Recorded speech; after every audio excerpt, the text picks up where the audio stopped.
My name is Clyde Harlan Mensen. My date of birth is 3/20/27 or March 20th, 1927. So we're going to start with what were your daily chores growing up? My chores were feeding the animals, which is the chickens, the cows, and the horses.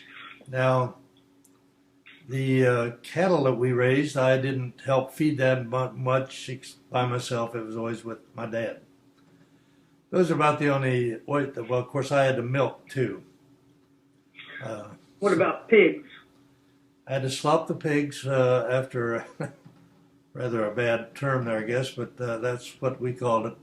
Slopping the pigs, which was milk and grain and such. We did that in the morning. And sometimes I had to help my dad there with that. And what about milking? How did you milk the cows? What was the procedure? When I become of an age that I could be dependent on doing a good job, which was, I suppose, about 6 years old, I started milking 2 cows, and I think we had about 8 or 9 cows. And as time went by, I did increase the milking to 4 or 5 cows. And then I had to clean out the shed every once in a while because the cows would have BMs in there. Well, what about how did you do it? How did you milk them? You had a stool. Yes, my stool was a T-shaped stool, which is like this. And I sat on this board up here, which was 8 inches wide and about 12 inches long. And it was designed that way because if the cow kicked, it would knock me over, and I would fall away from the cow that way. So that's the stool that I used, and we had 3 or 4 of them in the shed. Sometimes my dad would use my stool, and I didn't like that at all. You had your own special stool? And I had my own special stool, yeah, just like everybody else. Yeah, and what kind of clothes did you wear? Overalls. Bib overalls with straps over here and a big Smith on the overalls. Every year at school time, when school would start in the school year, I always got 2 new pair of overalls, and I wore those all the time. Between the 2, that's all I wore to school, along with shirts. And what about, like, when you went to church? No, when I went to church, I put on shirt and pants that my parents thought was adequate. I had to pass a test for that, of course, but I didn't wear overalls. Pardon me? Did your mom make those? She didn't make anything. We bought everything at the store. Oh, I thought Mary said she made her clothes. May have made some of Mary's clothes, but none of mine. Gotcha. And what did you do in a typical evening? After you got done with eating dinner, what would you do? We'd go in the living room and sit and listen to the radio. What'd you listen to? Oh, Fibber McGee and Molly, and I can't think of the names of some of the shows then. There was a different one every night, and it was always good for a laugh. And you didn't have electricity. No. So how did you run the radio? It was hooked up to a wet dry cell battery. Or sometimes they had a wet battery, like in the car, but they didn't like to do that in the house. So most of the time it was dry cell batteries, and they would have to be, and you couldn't recharge them. You just had to buy new batteries every so often. Mm. And what was a typical weekday, like in the winter during the school year? You'd get up in the morning at what time? 5 o'clock. What would you do? And my dad would holler upstairs and say, "Get down here," and sometimes a couple other things that I didn't think was quite copacetic, but and then we'd go down and we'd put the cows in the shed and milk them. And then I would take the milk up to the separator house where the milk was poured into a separator. And So then, what would you do in the summer all day long? uh, depending on the age, of course, but when I was little, I'd play on the bank out in front of the house alongside the road. And there was a little bank. It was about 3 foot high. And I carved out roads in the bank, and I had little cars out there, and I would play with my cars. And Philip Cortanke, of course, would come over, and he'd bring his cars, and he'd play with them too. Lots of times we'd have car wrecks over there, right there in the ditch. So what time did you usually have dinner? Now you got to transgress back to the time, and dinner was at noon, and supper was the evening meal. Unlike the lunch today is noon and dinner is the evening meal. So what time was supper? Supper was usually about 6 or 6:30.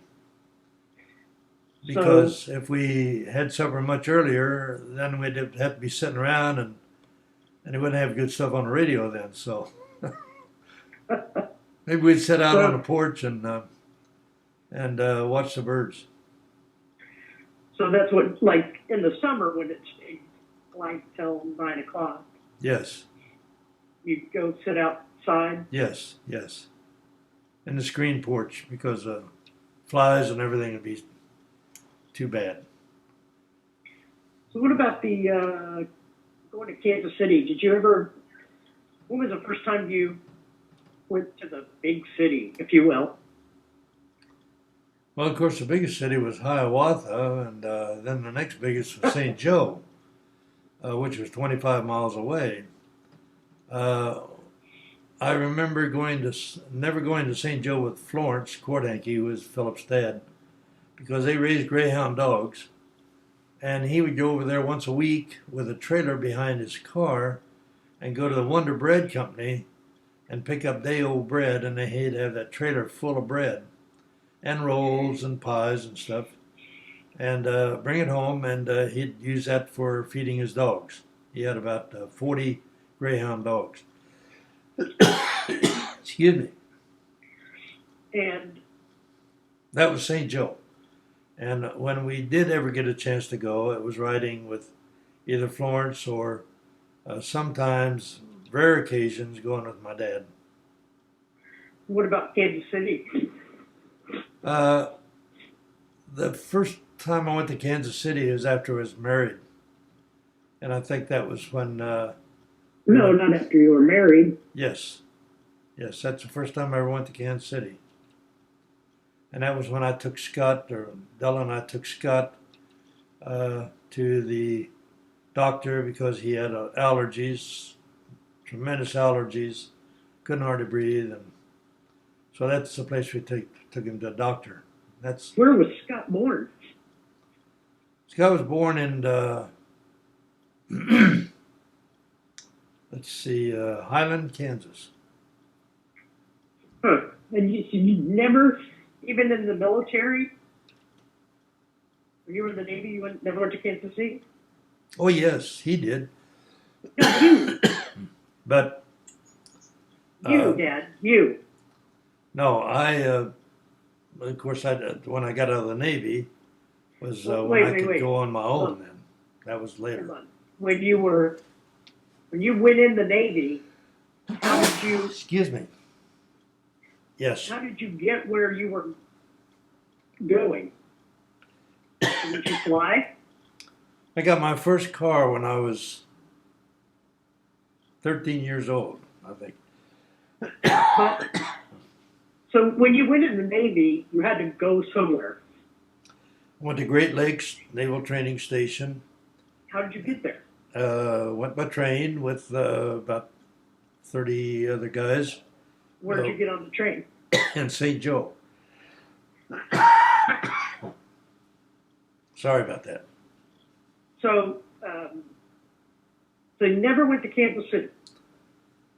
Not until I was away from home, Hmm. and at times we took Scott there for the doctor. Uh, So, what kind of experiences did you have with tornadoes? with what?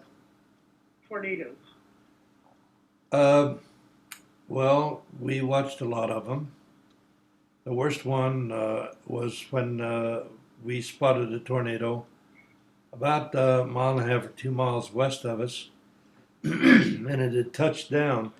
And we saw the all of the debris coming up over the hill.